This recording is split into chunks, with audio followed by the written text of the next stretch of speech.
morning, good morning, good morning, good morning. Hi, y'all. Welcome to my channel. If it's your first time, welcome back. If you've been here before, make sure you like, share, and subscribe at the bottom. Okay, so y'all, today I'm doing a video about the history of tarot cards. So I thought this was very interesting to me as I was doing my research. So I hope that y'all find this informational as well. So yeah, let's get started. Okay, y'all, without further ado, let's get started with the history of tarot cards. Okay, so let's start out with the fact that tarot cards were called different names within different parts of the world. And that's just, of course, because we have different languages, so that is to be expected. And they were also originally called tarot games versus tarot cards. Okay, we'll get into that as well. But some of the names that were called were Tarucci, that was Italy, Tarot, that was in German, and Atus, that was in France. And it was a very popular game in France. So they also had another name for it as well. I can't pronounce it. I think it's Carte de Trifon. I took a little bit of French in high school, so I think that's how you say that. So basically, tarot cards or tarot-like cards were originally used for gambling and like bidding purposes. Of course, they used it for money-wise things at first. And so the cards they have a trump suit and they have four like following suits, if that makes sense. So they got one trump card and they got four following suits, okay? So on this trump card, it kind of had like pictures of like festivals and parades and stuff from during the Roman time or whatever happened during that time. So there was kind of a celebration was what the trump card was meant for. And then the other suits were like chosen suits or chosen cards or whatever. They had a different name, but that one trump card was called the trump card. And of course in different languages it was called different things or whatever, or pronounced differently is what I want to say. So the Fool card, let's get to that card. Apparently that is one of the most valuable cards out of your deck. It's the Fool card. Yeah, the Fool card is the most valuable card out of your deck. It is not compared to the modern like Joker. So the Fool card does not equal Joker. That's not what they're talking about. And they also had it, so the Fool card was called the excuse or the odd card that people can use for certain reasons when they were playing tarot games. So yeah, that's what that was. And of course, tarot decks consist of 78 cards. We got 21 trumps plus that valuable Fool card, okay? And then 56 regular cards. And that comes with the, swords, the wands, the pentacles, and cups, okay? I was gonna get it. Okay, so let's start off with that. We got 78 cards, okay, y'all? And they were originally unnumbered. Like, they didn't have no numbers. We just was going off pictures back in the days, okay? So it was very necessary that they were kept in order, or that someone knew the type of order that they were supposed to be kept in. So that was really important during that time. So that was cool, I thought, because it brought more memory into the card games or something like that. You know what I'm saying? It was way more, I feel like, interpretation. If you don't have like, four wands or whatever, you're just looking at, the wands, and kind of going off the picture or whatever. So I liked that idea. So a couple of fun facts is the 21, because they really don't know where these like numbers came from as far as like the 21 trumps. So they say that is probably speculated to be close to the outcome of how many times you roll a dice. So that's one speculation about the number 21. The second one is that it matches the number of Hebrew alphabet.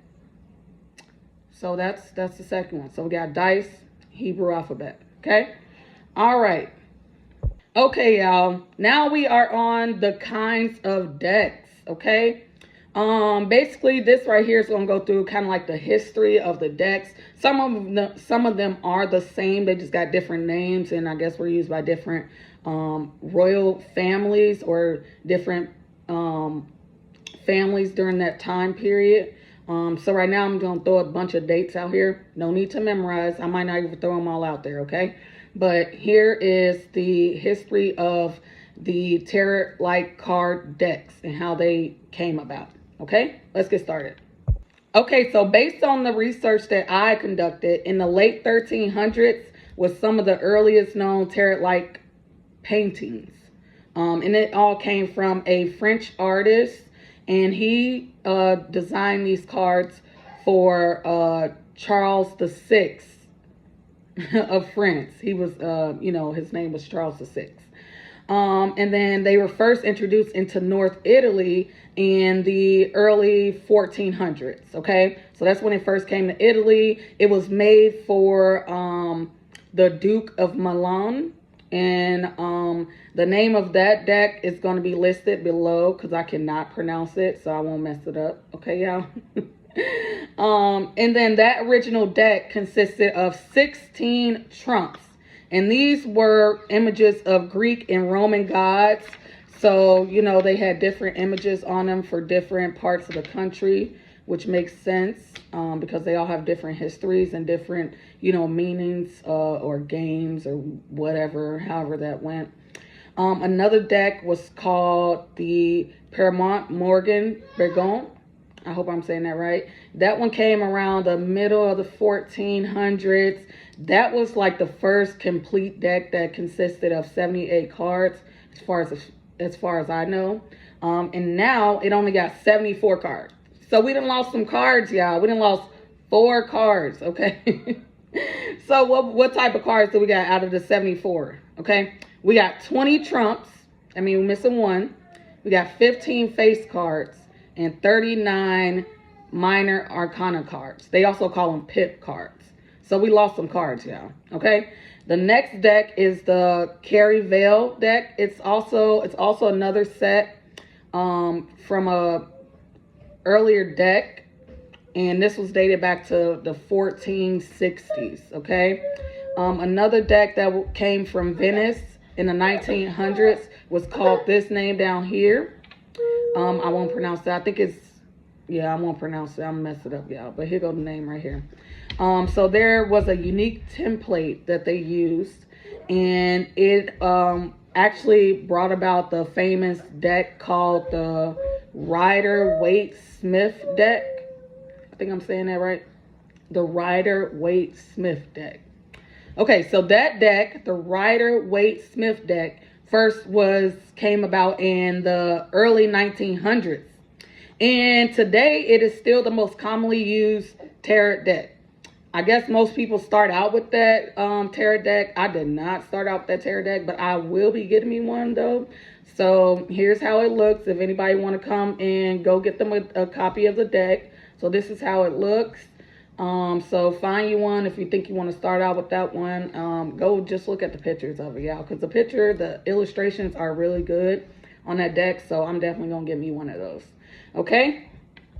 But so far, that's basically all that I have for the, the kinds of decks. My apologies, I could not pronounce those names, y'all. So work with me. But they are, mentioned, within the video. And I'm also going to post a link in the description that goes to a essay that would explain further about these kinds of decks and a little bit more about the history and stuff if you wanted to go a little bit more further in that. So I will put that link down in the description box. Okay. Okay, y'all, we almost to the end. I promise y'all. Okay. So right now we are going to explain tarot. Okay. Let's explain it so that we all know what we're talking about. So tarot cards, they have 2 terms. Okay. The one term that came about from a French author in the 1800s was he coined the word major and minor arcana. So he gave them, or he thought that this name would go perfectly for these, for this situation, for these cards. So the major arcana consists of 22 cards. And I'm including the full card within this, okay? So those are, if you get a major arcana card, those usually relate to major events, life events, spiritual lessons, deep thoughts, different things like that. For the major arcana, it's like starts with 0, which is the full card. I told you to include that. So the full card is 0, okay? It ain't no number 1. 0 is the full card, okay? And then it goes all the way up to the 21st card, which is the world card. So what I've learned from that right there is that, I read this somewhere too, is that we start with the major arcanas, we start with the full card as 0 because the full card gives us its journey up until the world card. Does that make sense? So we're starting from 0. He's starting from scratch until he makes it up to the 21st card, which is the world card. And he's completed all of his tasks, all of the perils and all the good stuff. He's went through everything from 0 up until 21. From the full up into the world. I came from this full down here, and now I'm all the way up here. I'm up here with the world. I am enlightened. I done went through everything. So that's what I learned, or I read that somewhere about the major arcanas. So for the minor arcanas, and like I said, they also are called pips, P-I-P-S, pips. Those are the other 56 cards. Those are my minor things that happen day to day.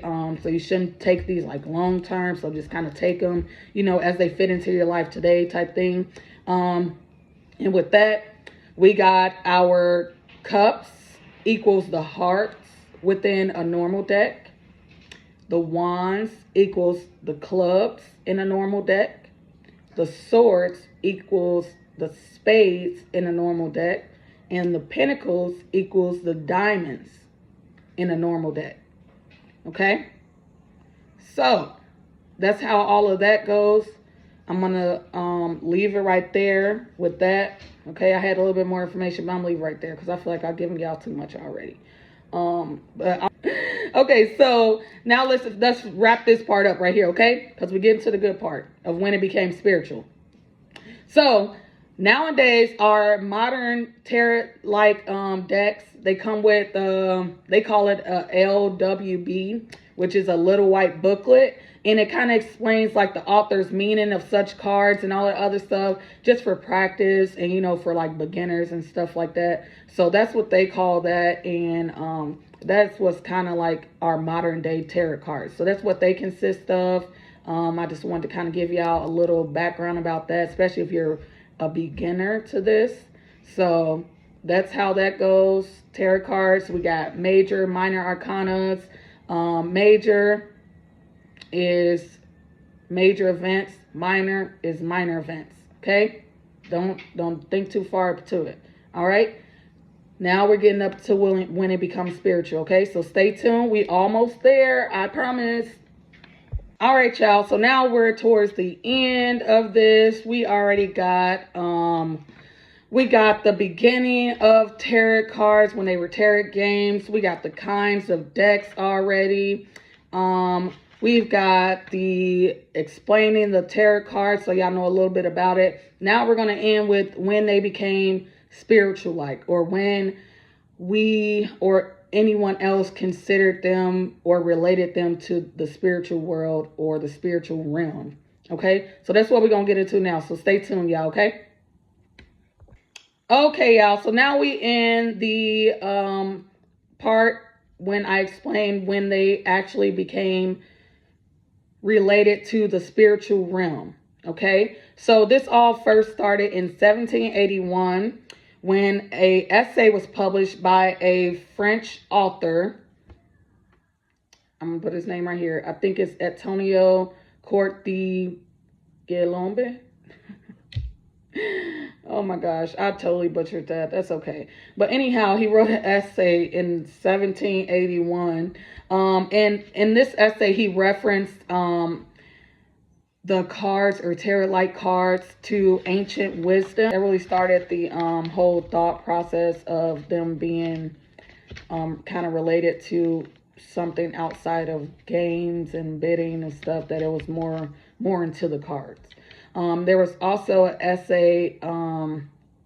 Mostly they were all essays back in the day, talking about a certain template that they used for the Rider-Waite deck. Talking about that essay and just mentioning different things, talking about that deck of cards and just mentioning different things about it, and the template that they did use and how it related to the spiritual world or ancestors' wisdom and all that other stuff. So many say that these cards were totally against being used for betting. Their original use for tarot-like cards were for pleasure and recreation, okay? I read somewhere that when they were first created for royal families, that they would have people come through and they would do, I guess, like shows of people playing the cards so that the royal families can watch, the game and everything like that. So that's originally what they came in for, was for pleasure and recreation, not gaming and betting and making money off of it, okay? So a plain pack of tarot-like cards were actually a pack of regular playing cards. So that's why I was referring to like the spades as the I don't even remember what it was, pentacles or whatever it was. You know what I'm saying? So that's where these suits came from.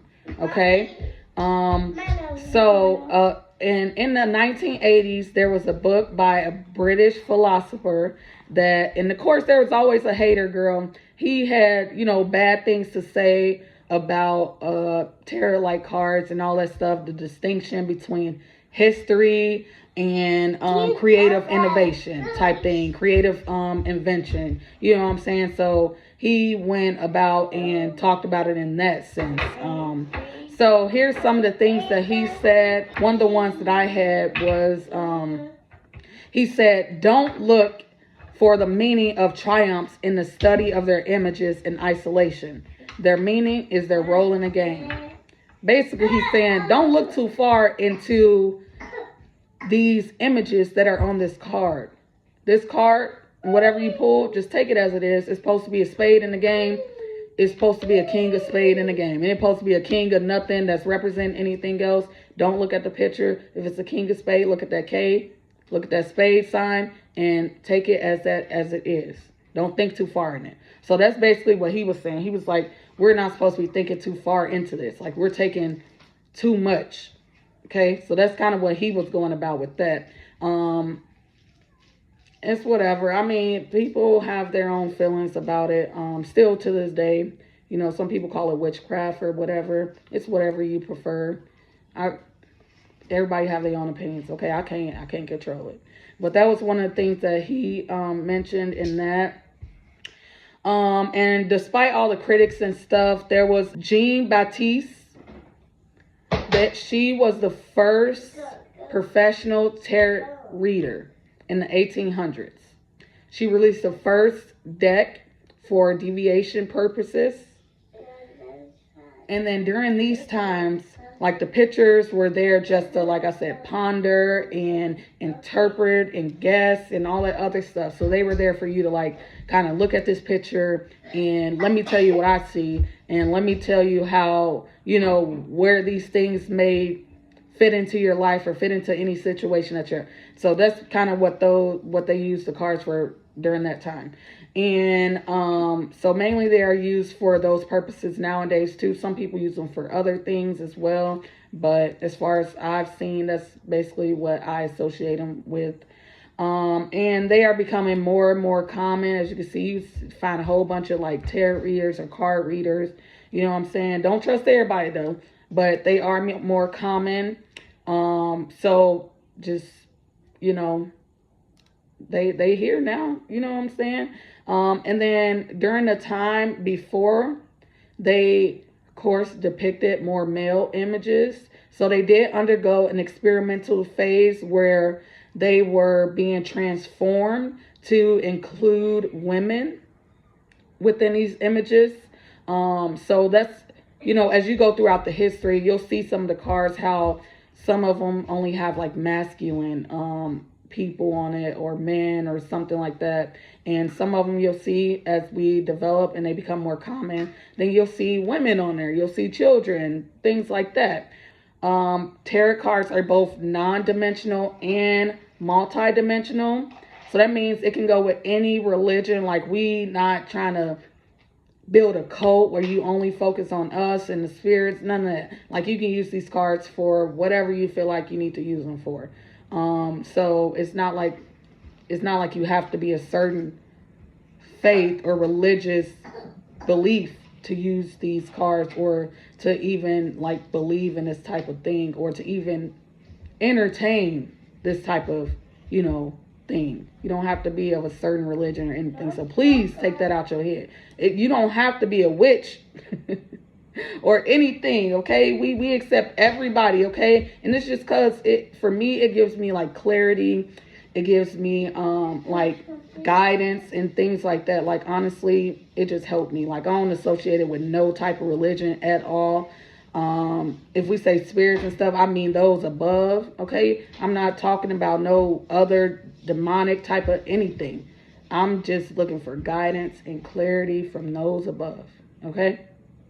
So that is the history and all of the information that I have for tarot-like cards that were originally referred to as tarot games. If you guys want more information, please just stay tuned, because I am also going to be doing videos where I explain each tarot card in detail, so that if you are a beginner, you can learn these cards by this way. Or if you are already advanced, you can also, maybe I'll enlighten you on some things that you didn't know. But that's what I'm going to be working on next. I already got my first card thought of. And I'm still doing research on that. So just stay tuned, y'all, for my next video concerning the history of each tarot card from the tarot deck. So that's 78 cards, y'all. Bear with me. 78 cards, okay? And when we get to those major arcanas, I will start with the full card. Okay? We're going to take that ride with the full card all the way up into the world card. Okay? Thank y'all so much for staying tuned with me. I hope you really, really enjoyed this. I hope y'all learned something from this. Because I really did learn a lot from this, especially coming into this as a beginner. You know, I just learned a lot of things about this. Like I said, it was a lot of numbers and dates and stuff, but it also just helped me with the timeline of how things came about. And I just really enjoyed this. I hope y'all enjoyed this video. If you did, please comment what part you liked about it. Please comment if you learned anything new. What new information did you learn? And please comment what was your first tarot deck? Where did you purchase your first tarot deck from? Who gifted you your first tarot deck? I just thank you guys so much for staying tuned with me and watching this entire video. See you guys next time. Bye.